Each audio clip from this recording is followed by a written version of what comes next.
भारतीय संस्कृति एक प्राचीन संस्कृति है। यह राष्ट्र कृषि प्रधान राष्ट्र है। यहाँ की 70% आबादी कृषि पर निर्भर है।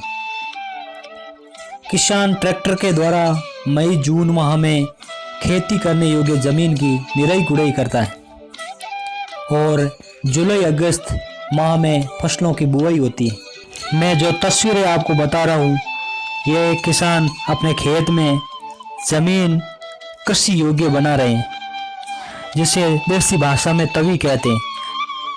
वर्ष भर पड़ी जमीन की निराई गुड़ाई इसलिए की जाती है क्योंकि जो उपजाऊ खाद है उसको तवी के द्वारा जमीन में गाड़ दिया जाता है, जिससे वर्षा ऋतु में बुआई करने पर फसल अच्छी होती है।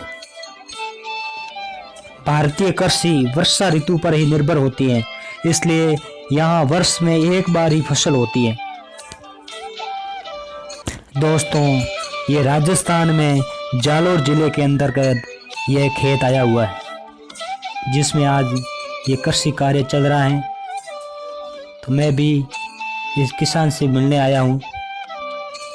यहाँ के किसानों की ज़मीन ऊबड़ खाबड़ मरुस्थल के समान होती है, इसलिए ये ट्रैक्टर के द्वारा ही यहाँ बुआई, निराई गुड़ाई आदि की जाती है। बाकी यहाँ कोई भी साधन चलाना बहुत कठिन होता है। इस तरह खेत की निराई गुड़ाई होती है, जिससे खेत को अधिक उपजाऊ बनाया जा सके और अधिक पैदावार ली जा सके। इसके लिए खेत की निराई गुड़ाई होती है। यहाँ पर अधिकतर खेजड़ी के वृक्ष होते हैं, जिसे समी कहते हैं। खेजड़ी की पूजा दशहरे में होती है। यहाँ नीम के वृक्ष, बेर, बबूल के वृक्ष है, रोहिड़ा जिसे राजस्थान का सांगवान कहते हैं, ये भी यहाँ अधिकतर होता है। यहाँ के किसान बहुत मेहनती होते हैं। खून पसीने की कमाई के द्वारा ही अपना जीवन यापन करते हैं। इतनी मेहनत करते हैं खेत में कि फसल अच्छी हो।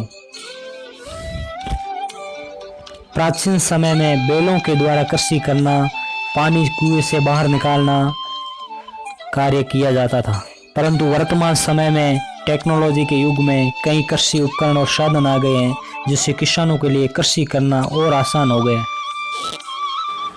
राजस्थान के किसानों के खेतों में अधिकतर वृक्ष होते हैं, लेकिन किसान उनकी कभी कटाई नहीं करते, वृक्षों की रक्षा करते हैं और पास ही खेती करते हैं, जिससे हमें इन वृक्षों से ऑक्सीजन गैस मिलती है।